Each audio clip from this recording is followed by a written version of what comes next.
Good morning 11th class. कैसे हो बच्चों? जैसा कि आपको पता है कल हमने 11th क्लास का फर्स्ट चैप्टर शुरू किया था जिसका नाम था द लिविंग वर्ड। ठीक है, तो आज भी हम उसी के बारे में बात करेंगे। ठीक, जैसा कि आप चित्र में देख रहे हैं कि क्या दिखाया गया है, पृथ्वी दिखाई गई है और उसमें अनेक लाखों करोड़ों जीव दिखाई दे रहे होंगे आपको। ठीक है, प्लांट्स भी हैं, छोटे एनिमल्स भी हैं, बड़े भी हैं, फिशेस भी हैं। ठीक है, जितने डॉल्फिन भी हैं, मतलब लाइफ ऑफ वेरिएशंस जिसको हम कह सकते हैं कि हमारी पृथ्वी पर करोड़ों की संख्या में क्या है, जीव जंतु पाए जाते हैं। तो यही क्या हो गया, हमारा लिविंग वर्ड हो गया। ठीक है, फिर हम इनको क्या करते हैं, इनके आसानी से पढ़ने के लिए इनको क्या करते हैं, इनका क्लासिफिकेशन करते हैं। ठीक है, इनको कैटेगराइज करते हैं ताकि हम आसानी से इनको पढ़ सकें। ठीक है, थोड़ा हम आज क्या करेंगे, बायोलॉजी के बारे में जानेंगे। ठीक, कल भी थोड़ा सा हमने देखा था लेकिन कल पूरे बच्चे नहीं जुड़ पाए थे तो इसलिए इसको थोड़ा सा रिवाइज कर रहे हैं। ठीक है, बायोलॉजी जो क्या है, टर्म। ठीक है, बायोलॉजी जो टर्म है वो सबसे पहले 1802 में फ्रांसिस वैज्ञानिक लेमार्क और जर्मन वैज्ञानिक टैविरेनस ने दिया था। ठीक है, इसने 1802 में लेमार्क और जर्मन के एक वैज्ञानिक थे टैविरेनस ने जीवों के अध्ययन को क्या कहा, जीव विज्ञान नाम दिया। ठीक है, अब बायोलॉजी जो टर्म है वो क्या है, एक ग्रीक शब्द है। ठीक है, जीव विज्ञान दो ग्रीक शब्दों से मिलकर बना है, बायोलॉजी। ठीक है, एक क्या है इसमें, बायोस, बायोस मतलब लाइफ, और लोगस मतलब क्या होता है, स्टडी। ठीक है, यानी कि हम क्या कह सकते हैं, जीव या जीवित जीव की, ठीक है, जिसमें जीवन पाया जाएगा उसके अध्ययन को हम क्या कहते हैं, जीव विज्ञान कहते हैं। ठीक है, इसमें दोनों ही चीज़ें आ जाती हैं, प्लांट्स भी क्या हैं, सजीव होते हैं और जो जीव जंतु होते हैं वो भी सजीव होते हैं। ठीक है, तो जीव विज्ञान के जो जनक हैं वो किसको माना जाता है, अरस्तु को माना जाता है। ठीक है बच्चों, किसको माना जाता है, इसके जो जनक हैं अरस्तु को माना जाता है। इसकी फ़ोटो दिखाते हैं आपको, ये हैं आपके अरस्तु। ठीक है, ये क्या थे, एक ग्रीक प्रकृति विज्ञानी थे जो इनका टाइम पीरियड है वो 384 टू 322 BC है और इनको क्या कहा जाता है, फादर ऑफ बायोलॉजी भी कहा जाता है। पूरे जीव विज्ञान के भी ये क्या हैं, पितामह हैं, और फादर ऑफ जूलॉजी, ठीक है, उसके भी ये क्या हैं, फादर हैं। ठीक है, इन्होंने एक बुक लिखी थी हिस्टोरिया एनिमेलियम। ठीक है, और इन्होंने इसमें 500 जीवित जीवों के बारे में क्या करा था, उनका क्लासिफिकेशन किया था। और इन्होंने जीवों को दो कैटेगरी में बांटा था, एक तो जंतु में बांटा था और दूसरा क्या बांटा था, पेड़ पौधों में बांटा था। क्योंकि पुराने समय में इतना कैटेगराइज की जो नॉलेज थी वो नहीं थी, लेकिन फिर भी अरस्तु ऐसे प्रथम वैज्ञानिक थे जिन्होंने पेड़ पौधों को और जीव जंतुओं को कैटेगराइज करने की क्या करी, कोशिश करी। तो ये जो इनकी बुक है हिस्टोरिया एनिमेलियम, तो उसमें इसका जिक्र मिलता है। ठीक है, फिर हम बात करते हैं कि जो बायोलॉजी है उसको हम उसकी दो ब्रांचेस करते हैं। ठीक है, जो बायोलॉजी है उसकी दो ब्रांच है, पहला है जूलॉजी, दूसरा क्या है, बॉटनी। ठीक है, जूलॉजी जो है वो है जून, जूलॉजी मतलब जून। ठीक है, और लॉजी मतलब स्टडी, यानी कि जून मतलब एनिमल, लॉजी में स्टडी होगी, यानी कि जंतु, जीव जंतुओं के अध्ययन को हम क्या कहते हैं, जूलॉजी कह देते हैं। ठीक है, जिसमें हम जीव जंतुओं का अध्ययन करते हैं उसको हम क्या कहेंगे, जूलॉजी कहेंगे। और जूलॉजी के जो फादर ऑफ जूलॉजी हैं वो भी बताया था आपको, कौन थे, अरस्तु। ठीक है, अरस्तु थे। ठीक है, होल जीव विज्ञान के जो पितामह हैं वो भी अरस्तु हैं, और जूलॉजी, ठीक है, वो भी क्या है, जंतु विज्ञान के जनक भी अरस्तु हैं। फिर दूसरे जो हमने बायोलॉजी को बांटा वो है बॉटनी। ठीक है, यानी कि वनस्पति विज्ञान। ठीक है, तो वनस्पति विज्ञान में बॉटनी शब्द का मतलब क्या है, बॉटनी का मतलब होता है प्लांट, यानी कि पेड़ पौधे के अध्ययन को हम क्या कहते हैं, बॉटनी कहते हैं। ठीक है, फादर ऑफ बॉटनी जो है वो हैं थियोफ्रिस्टस। कौन है बच्चों, थियोफ्रिस्टस, और इनका जो टाइम पीरियड है 372 287 BC। ठीक है, तो समझ गए आप कि जो जीव विज्ञान शब्द दिया था वो किसने दिया था, लेमार्क ने और टैविरेनस ने दिया था। ठीक है, और बायोलॉजी को हम दो भागों में बांटते हैं, एक तो क्या है जूलॉजी, दूसरा क्या है बॉटनी। ठीक। जूलॉजी में हम जीवों का अध्ययन करते हैं और बॉटनी में किसका अध्ययन करते हैं, प्लांट्स का अध्ययन करते हैं, ठीक है। अब जो बायोलॉजी है उसमें कुछ मुख्य जो साइंटिस्ट हैं उनके नाम हैं, थोड़ा सा उनको जान लेते हैं। बहुत सारे तो नहीं आ पाएंगे यहाँ पर, कोई 10 नाम लिए हैं मैंने। तो पहला जो नाम है आपका वो है हिप्पोकेटस, ठीक है। हिप्पोकेटस क्या है, जो मेडिकल के बच्चे होते हैं उनको इनकी शपथ भी दिलाई जाती है, ठीक है। तो इन्होंने क्या करा था, चिकित्सा शास्त्र के जनक कहा जाता है इनको। मानव रोगों के लिए जब मानव रोग हुए होंगे तो मानव रोगों पर इन्होंने प्रथम लेख लिखे थे, इसलिए इनको चिकित्सा शास्त्र का क्या कहा जाता है, जनक कहा जाता है, ठीक है। दूसरा है एंड्रियस वेसिलस, ठीक है। एंड्रियस वेसिलस, इनको आधुनिक शारीरिक विज्ञान का जनक कहा जाता है, ठीक है बच्चों। दूसरा है, तीसरे हैं इसमें विलियम हार्वे, ठीक है। विलियम हार्वे, इन्होंने क्या करी थी, रुधिर परिसंचरण की खोज करी थी, ठीक। फिर नेक्स्ट है आपके जेकेरियस जॉनसन, ठीक। इन्होंने क्या करा था, प्रथम संयुक्त प्रकाश सूक्ष्मदर्शी का बनाया था और जिस वजह से जो सूक्ष्म जीव है उसके अध्ययन में हमको क्या हुई थी, आसानी हुई थी, ठीक। नेक्स्ट है हमारा रॉबर्ट हुक। रॉबर्ट हुक ने क्या करा था, आप इससे परिचित हैं। तो इन्होंने 1665 में कोशिका की खोज करी थी, ठीक है। तो कोशिका हमारे जीवन की क्या है, मौलिक इकाई भी है और संरचनात्मक भी है और क्रियात्मक भी, ठीक है। कोशिका से ही प्रत्येक जीव का शरीर का क्या होता है, निर्माण होता है। रॉबर्ट ब्राउन, केंद्रक की खोज करी थी इन्होंने, ठीक है। फिर आते हैं कैरोलस लिनियस, द्विनाम पद्धति के जन्मदाता भी कह सकते हैं और आधुनिक वर्गीकी के जन्मदाता भी कह सकते हैं। और जो हमारा होमो सैपियंस नाम है वो भी किसने दिया था, कैरोलस लिनियस ने दिया था, ठीक है बच्चों। नेक्स्ट है आपके जॉन रे। तो इन्होंने क्या करा था, जाति के सिद्धांतों को क्या करा था, प्रतिपादित किया था, ठीक है। जो होमो सैपियंस में जो जाति है सैपियंस, वो जाति के लिए जो सिद्धांत का प्रतिपादन किया था वो किसने किया था, जॉन रे ने किया था। चार्ल्स डार्विन की थ्योरी आपने पढ़ी भी है, प्राकृतिक वर्ण का सिद्धांत इनका मुख्य है जैव विकास के लिए। तो जैव विकास का जो सिद्धांत दिए थे या प्रतिपादन किया था उसके लिए खोज का नाम आता है चार्ल्स डार्विन। फिर गेगर जॉन मेंडल, इनको आनुवंशिक के पितामह भी कहते हैं, 10th में भी आपने पढ़ा है, ठीक है।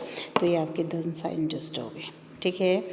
फिर से रिपीट कर देते हैं, हमने क्या पढ़ा कि जो हमारे क्या थे, बायोलॉजी, ठीक है, यानी कि जीव विज्ञान के जो पितामह हैं वो कौन है, अरस्तु हैं, ठीक है। और ये बायोलॉजी के भी हैं और जूलॉजी के भी, ठीक है, यानी कि जीव विज्ञान और जंतु विज्ञान के जो फादर है वो कौन है, अरस्तु है, ठीक है। फिर क्या है, जो बॉटनी है हमारी, यानी कि जिसमें हम पेड़ पौधों का अध्ययन करते हैं, थियोफ्रेस्टस, ठीक है। ये क्या है, वनस्पति विज्ञान के जनक हैं, ठीक है। और इनका जो टाइम पीरियड है 372 to 885 BC है, ठीक है। इन्होंने 500 प्लांट्स, ठीक है, 500 प्लांट्स के बारे में जानकारी दी, वो भी कैसे थे, फूड वाले और मेडिसिनल वैल्यू के प्लांट्स थे, ठीक है। और इन्होंने उनको उनकी मॉर्फोलॉजी मतलब बाहरी शारीरिक जो उनकी संरचना है उसके आधार पर उसका क्या करा, क्लासिफिकेशन भी करा और एक बुक भी लिखी, हिस्टोरिया प्लांटेरम, ठीक है। माना जैसा आता है कि जो हिस्टोरिया प्लांटेरम है वो ओल्डेस्ट अवेलेबल लिटरेचर है किसके बारे में, बॉटनी के बारे में, जिसमें 480 प्लांट्स के बारे में क्या आता है, जानकारी की बात आती है। यानी कि 480 प्लांट्स के बारे में जो मेडिसिनल वैल्यू के और फूड वैल्यू के हैं उनके बारे में पूरी थियोफ्रेस्टस ने जो जानकारी दी थी वो है किसमें, हिस्टोरिया प्लांटेरम में, ठीक है। और जो थियोफ्रेस्टस थे वो अरस्तु के ही क्या थे, शिष्य थे, ठीक है बच्चों। अब आ जाते हैं जो हमारा कल का टॉपिक था, ठीक है। कल के टॉपिक में हमने क्या पढ़ा था, एक इसका रिवाइज कर देते हैं कि हमने क्या पढ़ा था, सजीव और निर्जीवों में क्या अंतर है, ये तो सभी को पता है। तो सजीवों के जो मुख्य लक्षण होते हैं, क्योंकि ये जो चैप्टर है क्या है, लिविंग बर्ड, यानी कि इसमें हम क्या देखेंगे कि जो लिविंग जीव जंतु होते हैं उसमें क्या क्या कैरेक्टरिस्टिक्स होते हैं। पहला है इसमें वृद्धि या ग्रोथ।